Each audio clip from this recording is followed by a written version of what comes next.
Welcome back to Tales from My Spinner Rack. I'm Gary Sassman, the former Director of Programming and Publications for Comic-Con International San Diego, and this is Episode 7 of my ongoing series that looks back on the comics I loved growing up in the 1960s and 1970s. This is an edited and enhanced video version of my WonderCon 2024 presentation. And please stay tuned until the end of this video for info on an exciting giveaway. Well, I think it's exciting. And now, on with the show. Prepare yourselves, Earthlings.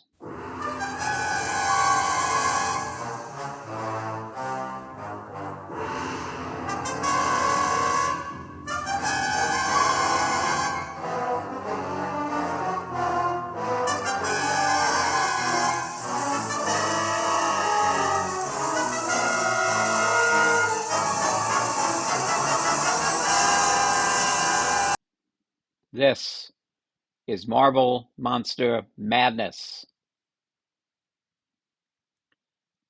Heaven help me, it's true. There is a monster at my window. Ever since I first saw this cover of Tales to Astonish number 34, August 1962, titled The Monster at My Window, I've had a fear of opening the curtains and finding someone or something staring back at me. This was the last issue of Tales to Astonish to feature a giant monster on the cover. In the next issue, the astonishing Ant-Man made his first costumed appearance and took over the title. It was the end of an era, the last breath of the giant monster books that defined the late 50s and early 60s for a company that was about to become known as Marvel Comics, hence that little MC in a box on the cover, and that will go on to change the course of comics forever. The comic book industry came close to dying in the 1950s. Yeah, I know. People have been saying that about comics ever since they started in the mid-1930s, right up to this day. But the 50s were different. It was the perfect storm of events, the kind that changed everything.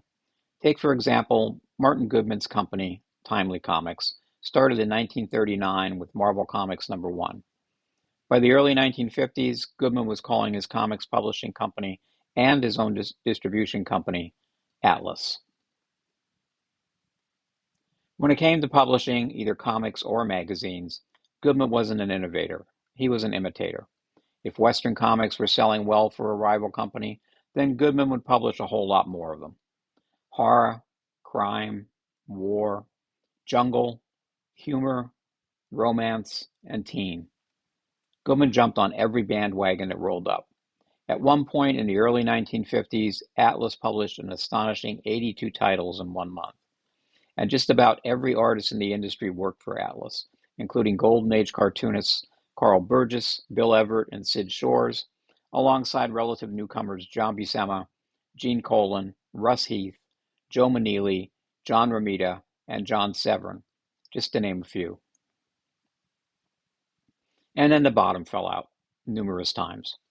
Goodman discovered writer-editor Stan Lee's stash of inventory stories, thousands of pages of never-before-published comics just sitting in a closet, and he ordered Stan to lay off the entire bullpen until the inventory was used up.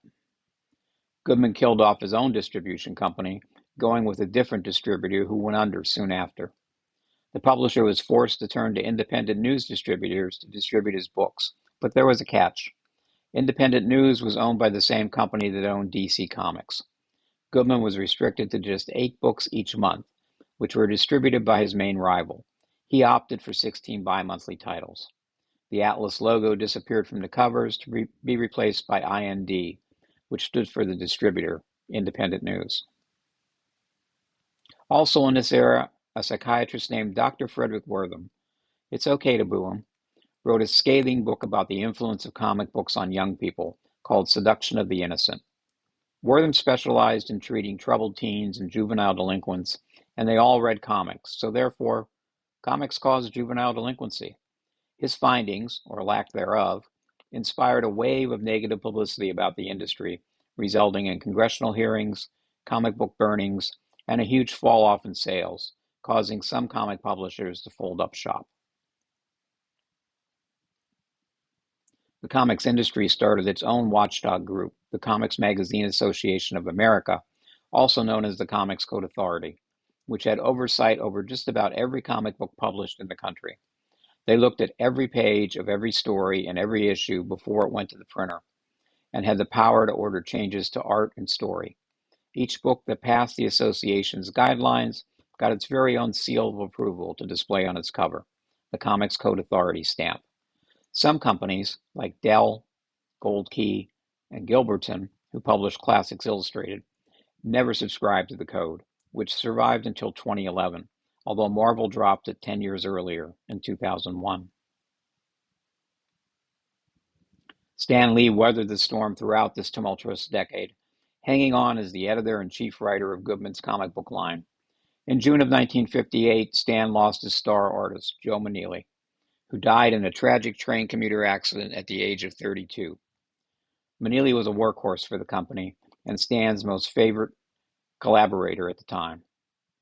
Reportedly, Stan called Jack Kirby and Steve Ditko to come back to work. They joined Dick Ayers, Don Heck, and Stan's brother Larry Lieber in creating most of the stories we're about to explore. Stan came up with the plots and undoubtedly the wild names of the monsters, and Larry wrote some of the scripts and even drew some backup stories. The lead stories were almost always drawn by Jack Kirby and inked by Dick Ayers. It was the beginning of the Marvel Monsters era. Giant monsters began dominating movies in the mid-1950s with the release of the American version of Godzilla, the giant flame-breathing lizard spawned from radiation that tried to destroy Japan on a seemingly weekly basis. American studios such as Universal and Warner Brothers happily jumped onto this bandwagon with films like Them, featuring giant ants, Tarantula, featuring a giant spider, and The Deadly Mantis, featuring giant praying mantises. Manti? And kids ate it up. So it only made sense that an imitator like Martin Goodman would glom onto a popular movie trend like giant monsters.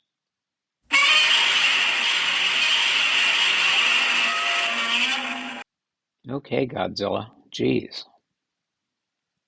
So this is where Martin Goodman's somewhat nameless company was in 1958, starting a slow crawl towards the Marvel Age of Comics. Goodman's tiny line consisted of romance/teen comics featuring characters like Millie the Model and Patsy Walker and her frenemy Hetty Wolf. Westerns were big, especially on TV and at the movies, and Goodman had all the kids he could handle, like Two Gun Kid, Rawhide Kid, and the much more imaginatively titled Kid Colt Outlaw. And when you combine these titles with the ones we're going to focus on, Goodman was selling about 2.25 million copies per month, about 1/3 of DC National's sales, and a little more than 1/5 of Dell's best-selling sales. He also had a little cottage industry with mystery/thriller books, two of which were Atlas titles that survived through the 1950s.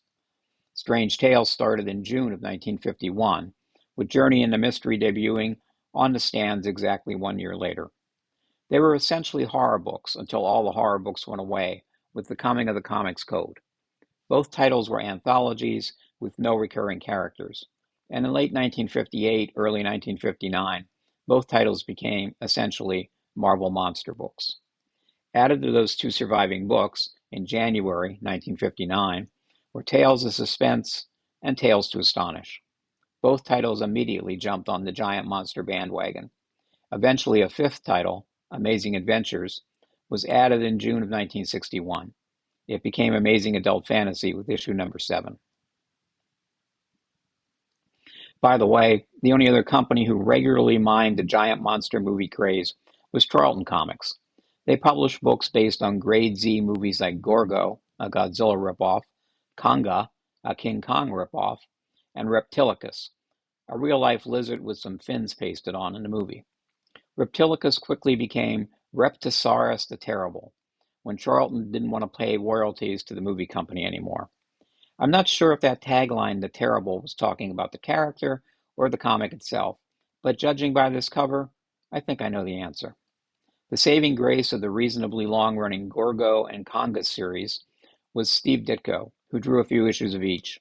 Otherwise, they couldn't compare with Marvel's homegrown monsters.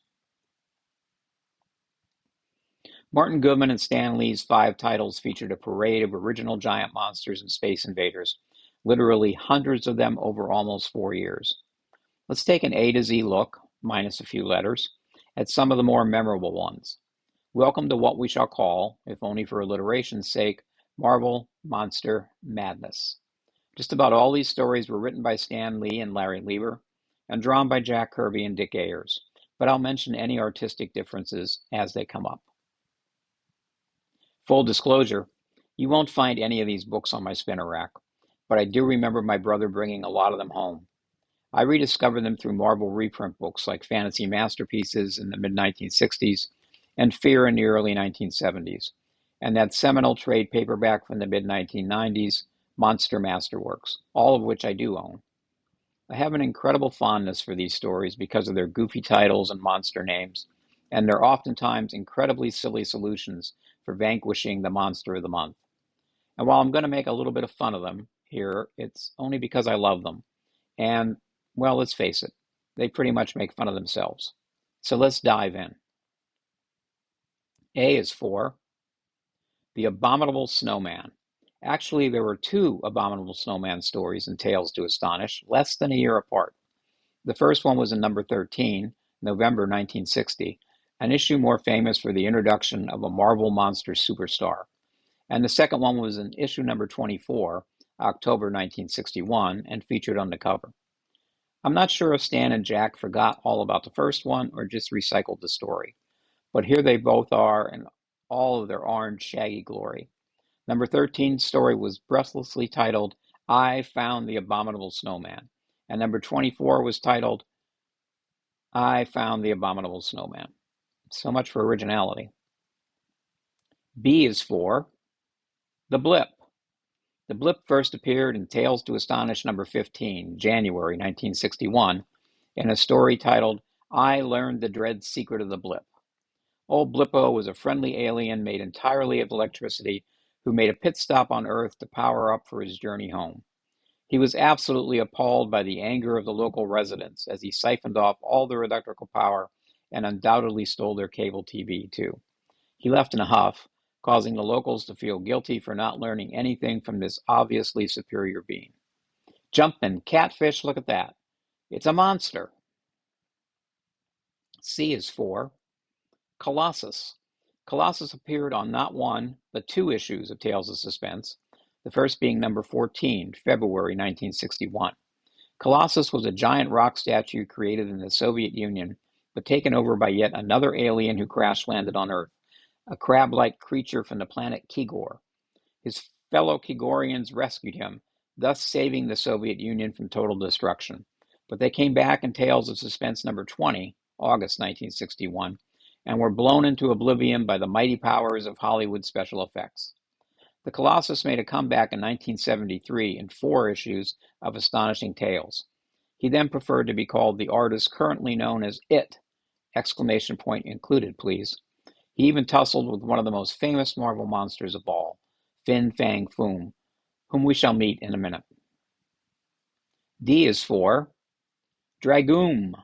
Strange Tales number 76, August 1960, warned, let mankind beware, for I am Dragoom, the flaming invader. Dragoom had aspirations to rule the earth and surrounded the planet with a ring of fire, but his plans were quashed once again by the incredible special effects of Hollywood, when a movie producer created a bunch of dummies that resembled Dragoom's home planet police. Flame off, Dragoom. Starting to get the feeling that the Marvel monsters never went to a movie.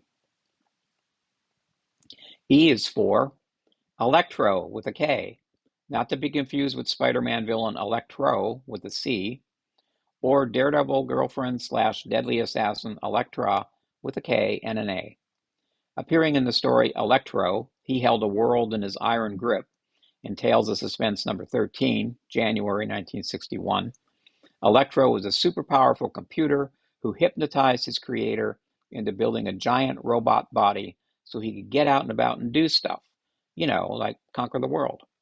Yes, it's basically an early AI will kill us all story.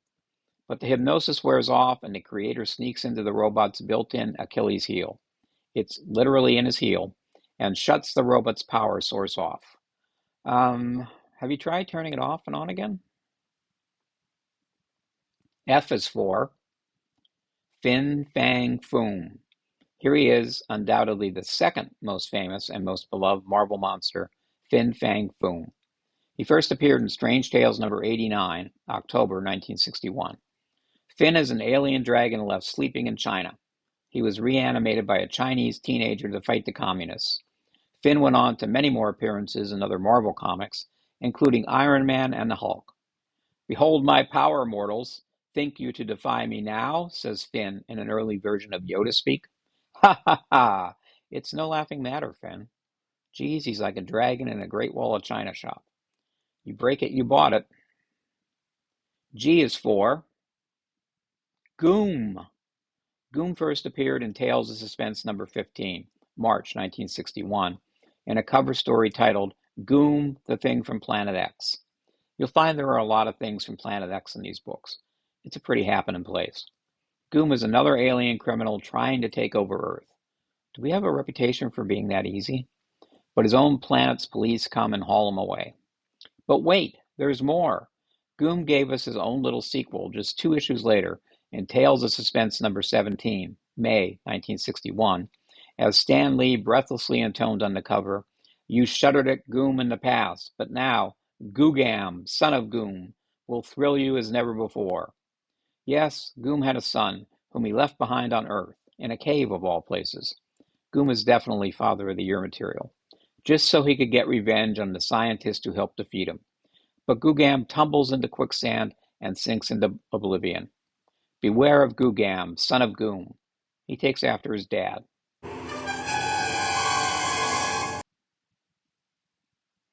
H is for the Hulk. Wait a minute, the Hulk? This guy? No, this original Hulk made his first ever appearance in Journey into Mystery number 62, November 1960, in a story titled I Was a Slave of the Living Hulk. But this isn't our beloved Green Goliath. This is Zemnu, an escaped alien convict who hitches a ride on a spaceship that crash lands on Earth. This big furry Hulk was revived by Earthling Joe Harper and then hypnotized the entire planet into building him a new ship, only to be double-crossed by Harper, who sabotages the ship and sends it hurtling towards the sun. But wait, there's more. Zemnu the Hulk came back in Journey into Mystery number 66, March 1961, in The Return of the Hulk. He's colored gray on the cover, but he's orange inside, proving once again that Stan couldn't decide which color any Hulk should be. Zemnu uses his telekinetic powers to careen off an asteroid as he's hurtling towards the sun, and comes back to Earth to seek his revenge against that traitorous Earthling, Joe Harper. Zemnu chases Joe to the top of an oil rig, vowing to hypnotize him to make his atoms fall apart. But when Joe whips out a mirror, Zemnu ends up hypnotizing himself. Oops. Zemnu the Hulk is another Marvel monster who comes back again, primarily against both the real Hulk and his cousin She-Hulk. He was sometimes called the Living Titan in these later appearances, and he had an all-white furry exterior. But hey, now why does this guy look so familiar? Oh yeah, hello Gossamer. I is for It. It is a messy monster who first appeared in Strange Tales number 82, March 1961. He was created by a mad scientist, go figure, to wreak havoc on his rivals, but the scientist fails to get the creature up and running. Instead, he dumps it into the quicksand outside his castle. Does every mad scientist have a castle with quicksand nearby? The quicksand turns out to be the missing ingredient in this particular monster recipe, and it comes to life, with one quirk. It has a conscience. The scientist falls to his doom while trying to destroy it, and it, longing to live, vows to be a good citizen and an asset to his community if he only had a human body. Ask and ye shall receive. A bolt of lightning transfers his consciousness into that of the dead scientist. Now how's that for a happy ending? I love this stark little panel by Jack Kirby, like a little old master's painting. J. Sadly, I couldn't find a J monster. K is for Krang, winner of the coveted How Many Times Can You Say Krang on the Cover award. For the record, it's 4 times. Krang is a giant ant in the grand tradition of giant insect movies, and Tales to Astonish number 14, December 1960, tells the story, I created Krang, the most fantastic monster the world has ever known. Okay, Stan, we saw them too.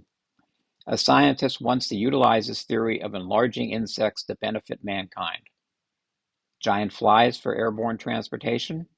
It could work, but it doesn't seem very sanitary to me. An overzealous assistant steals the scientist's secret formula and tests it on an ant, which keeps growing and growing and growing, gaining intelligence and the ability to speak. The scientist does the only logical thing. He uses the remaining formula on an anteater and lets nature take its course. Survival of the fittest, baby. L is for Lokar. Journey into Mystery number 75, December 1961, featured Lokar, Bringer of Doom, which introduced a giant robot created by a scientist to act as an invader out to, you guessed it, conquer Earth. In reality, he was a fake made to bring peace to the world by making everyone work together against a common, albeit fake, enemy. Or maybe it was teach the world to sing in perfect harmony and buy the world a Coke and keep it company. I'm not sure which. Anyway, in this story at least, it worked. Hey, is it just me again? Or does Lokar look familiar too? Oh yeah, now I see it. M is for Monstro. We couldn't do this list without a giant octopus now, could we? They're creepy, slimy, and scary looking. So here's Monstro, the menace from the murky depths, from Tales of Suspense number 8, March 1960. Oh, those crazy communists.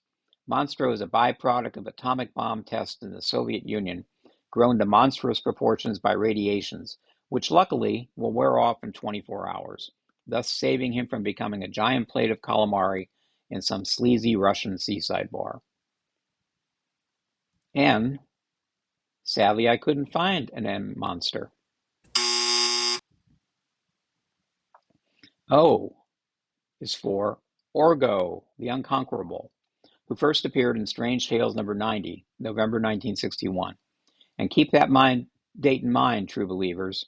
It's the beginning of the end for the Marvel monsters. Orgo is a visiting alien who stops off at a circus for a rest stop and hypnotizes the audience to quiet down while he takes a nap. Stan was big on hypnosis in these stories, evidently. But one of the circus gorillas doesn't take too kindly to this and kills poor Orgo. That's what he gets for not buying a ticket or cotton candy.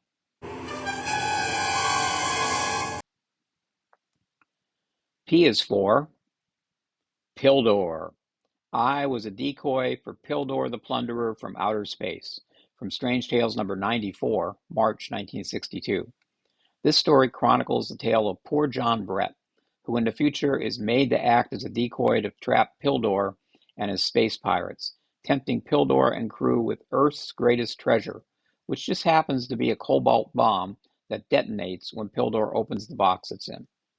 Don't worry, John Brett survives, even after being forced to walk the space plank, because he's really a robot. But the joke is wasted on Pildor, the now dead plunderer from outer space.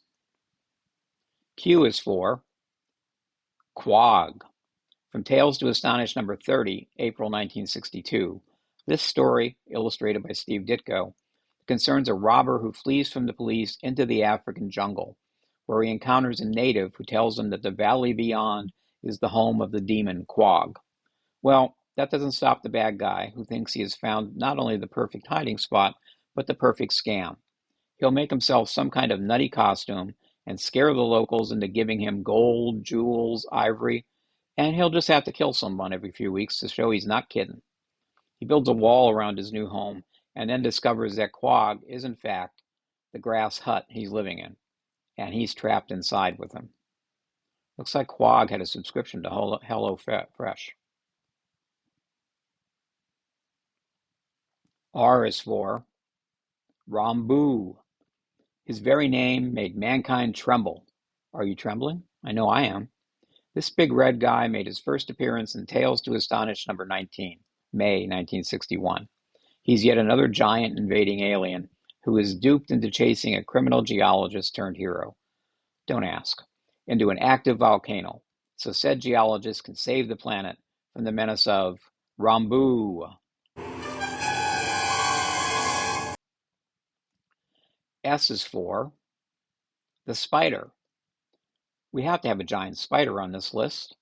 Journey into Mystery number 73, October 1961, asks the question, where will you be when the spider strikes? Probably in a bathroom with a rolled up newspaper.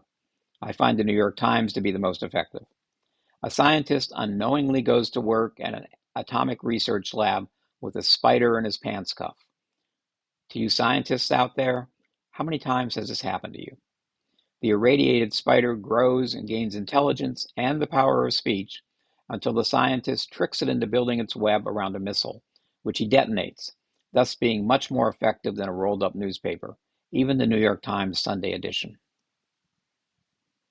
T is for Tim Boo Ba. Amazing adult fantasy with Stan Lee and Steve Ditko's little pre-Marvel playground, containing short allegorical stories with trick endings, like this one from issue number 9, The Terror of Tim Boo Ba. It's one of those stories that would blow your mind if you were stoned when you read it, or so I've been led to believe. That's how being stoned works. I certainly wouldn't know. Tim Boo Ba is a tyrant on his home planet, but he's wiped out by a sudden flood, which is caused by a kid on Earth spilling a glass of water on his friend's scale model space map. Wow, dude. Heavy. All the stories in Amazing Adult Fantasy were like this, little thought-provoking tales. More on that series in a bit. U is for the Ubungi. This 5-page shorty in Strange Tales number 100, September 1962, titled Beware the Ubungi, was drawn by Don Heck and wasn't even featured on the cover. It tells the tale of an aborted American mission to Uranus.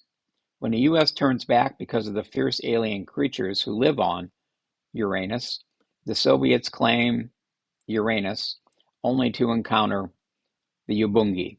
So there you have it, the Ubungi on Uranus. Feel free to write your own joke because evidently the 12-year-old in me can't stop saying Uranus. In fact, we are approaching Uranus. V is for Van Doom's monster. It's like Frankenstein. Van Doom is the creator, not the monster. Tales to Astonish number 17, March 1961, tells the tale of Van Doom, who sculpts a giant creature to bring people back into his wax museum. A bolt of lightning brings the sculpture to life, but he's a nice monster, not even willing to fight with the usual angry villagers. He rises to the occasion to fight invading Martians, though, and defeats them before losing his life force. W is for Warlord Ka. Ka first appeared in Strange Tales number 79, December 1960, and not featured on the cover, and should probably be called the much better name in the story's title. I was in the clutches of the Living Shadow being much spiffier than Warlord Ka. Ka is part of an advance force sent to Earth to see if the planet can be conquered. He's defeated in this story, but he returns in later Marvel Universe stories facing off against the Defenders, the Champions, and the Incredible Hulk, who seems to be a bit of a monster magnet. It must have taken a long time to write out that I will return next time I shall succeed skywriting. Were they all just standing around guessing what the next word was going to be? X is for the imaginatively named X. Tales to Astonish number 20, June 1961, asks the musical question, what was X, the thing that lived? Which is actually not that astonishing since all things that live are things that lived. X is the creation of a writer with an overactive imagination. And, oh yeah, an enchanted typewriter that brings his stories to life. Every time he writes a story for the comics, his creations appear in real life. He finally puts 2 and 2 together, and when confronted by his latest comic book monster, X, he flings the magic typewriter out the window, thus killing his creation.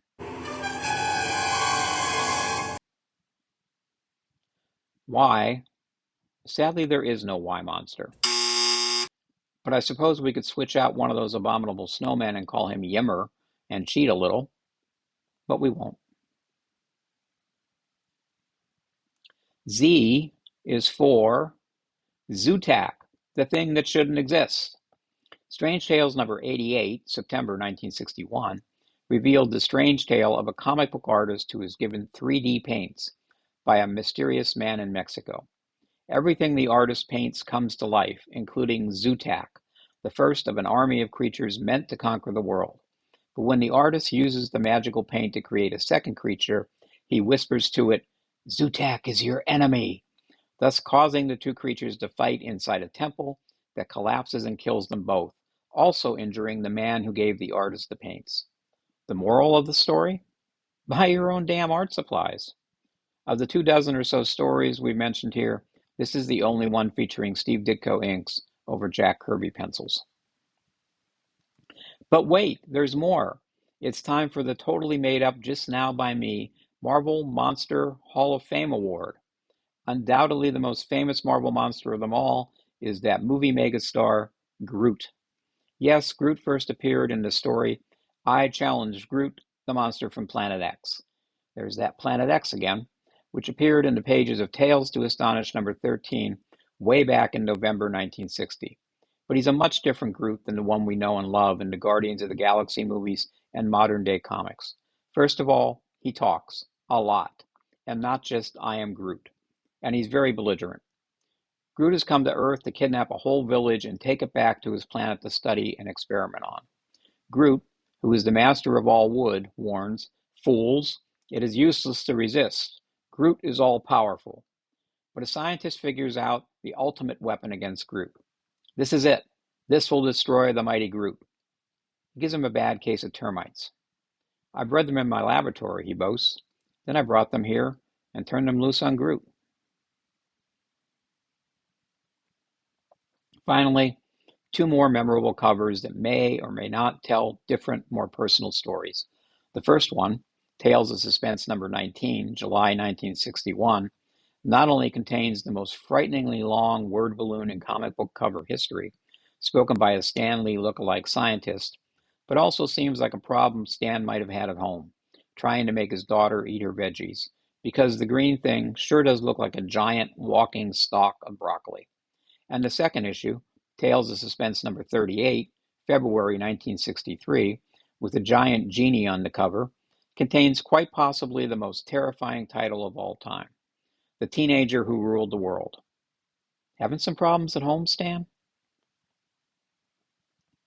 Another integral part of the appeal of these books was Steve Ditko, the co-creator of Spider-Man and Doctor Strange.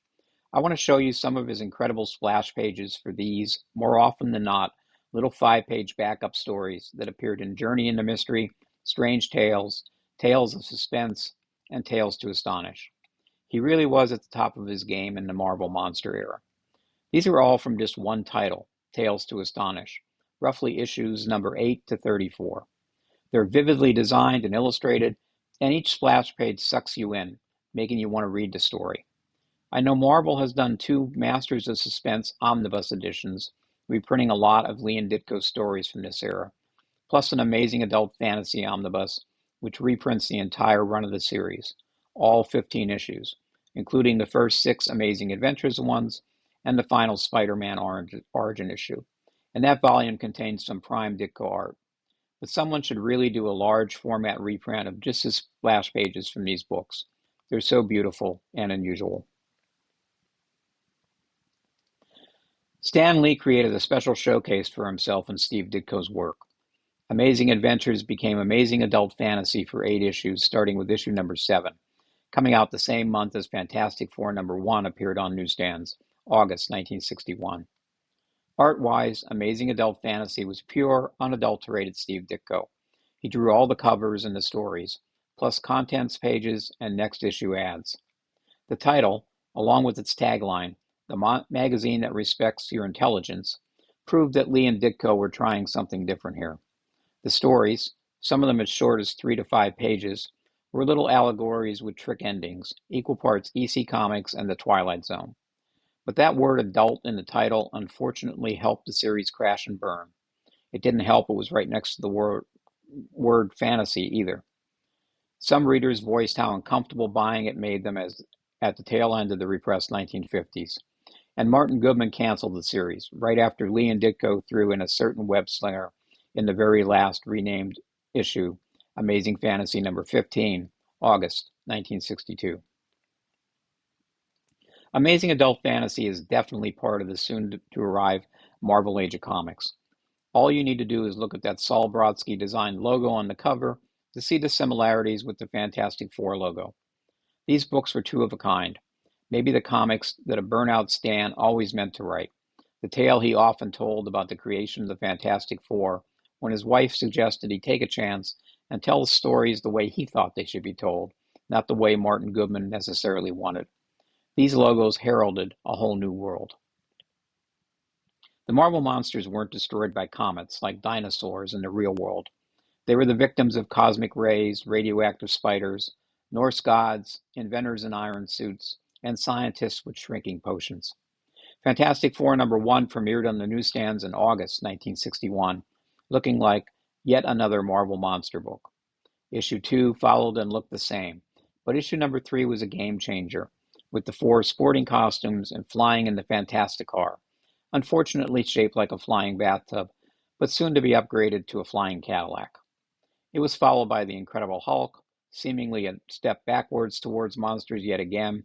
But when the Amazing Spider-Man took over the newly retitled Amazing Fantasy title for just one issue, we knew superheroes were the wave of the future.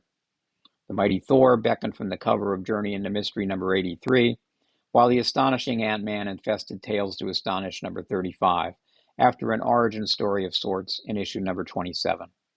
Fantastic Four's Human Torch, Johnny Storm, took over the lead story slot in Strange Tales with #101, and the invincible Iron Man lumbered onto the cover of Tales of Suspense #39.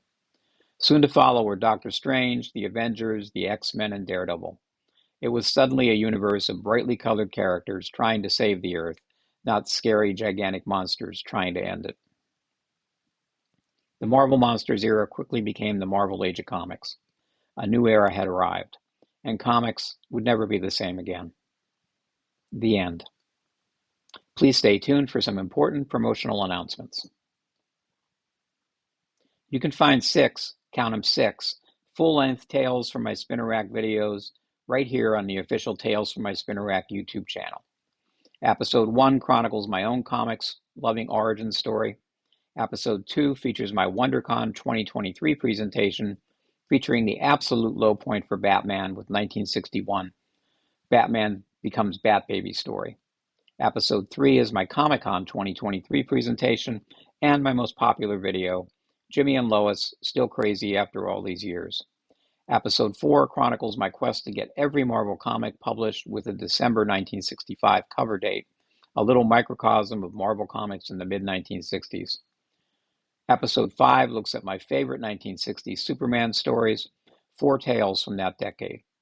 And my last video, Episode 6, puts an 8-issue run of Captain America from 1969 under the microscope, focusing on Marvel's best artists of the time, Jack Kirby, Jim Steranko, John Romita, John Buscema, and Gene Colan. And of course, you're watching Episode 7 right now, and thank you for that. If you're a new subscriber or an old one, I'm easy, to the official Tales from My Spinner Rack YouTube channel, please leave a like and or comment and email me your name and address at innocentbystander@gmail.com. Excuse me, that's innocentbystander96@gmail.com. Get it right, Gare. For a free promotional postcard and fridge magnet. I will not sell or use your address for any other purpose, and I promise not to drop by your home unannounced, because I just happen to, quote, be in the neighborhood, unquote. Offer ends May 31st, 2024, or while supplies last. United States mailing only, no foreign addresses, please.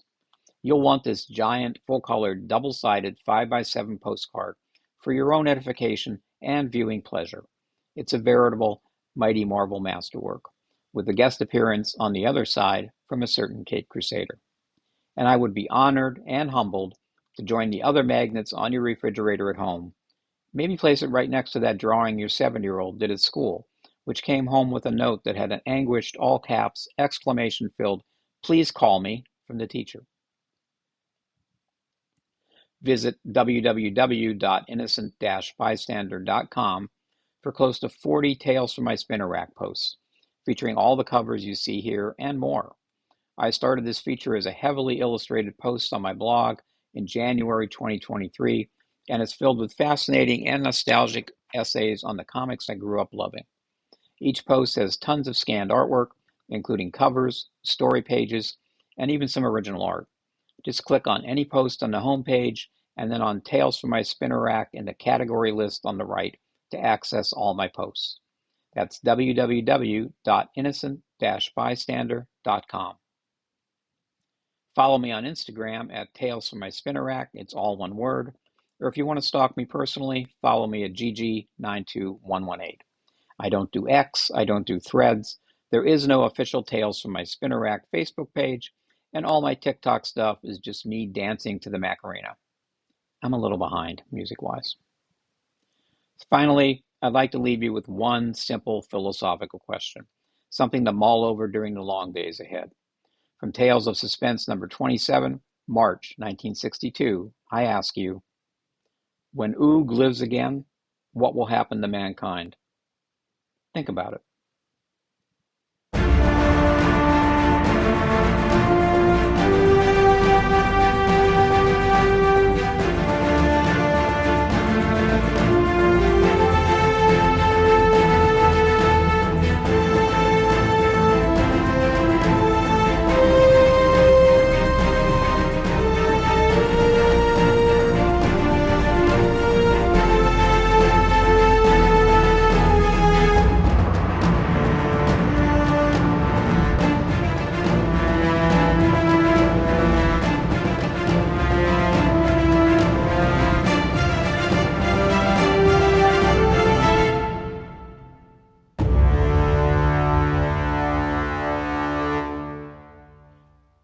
We'll be back soon with another brand new Tales from My Spinner Rack episode. Thanks for watching. Good night.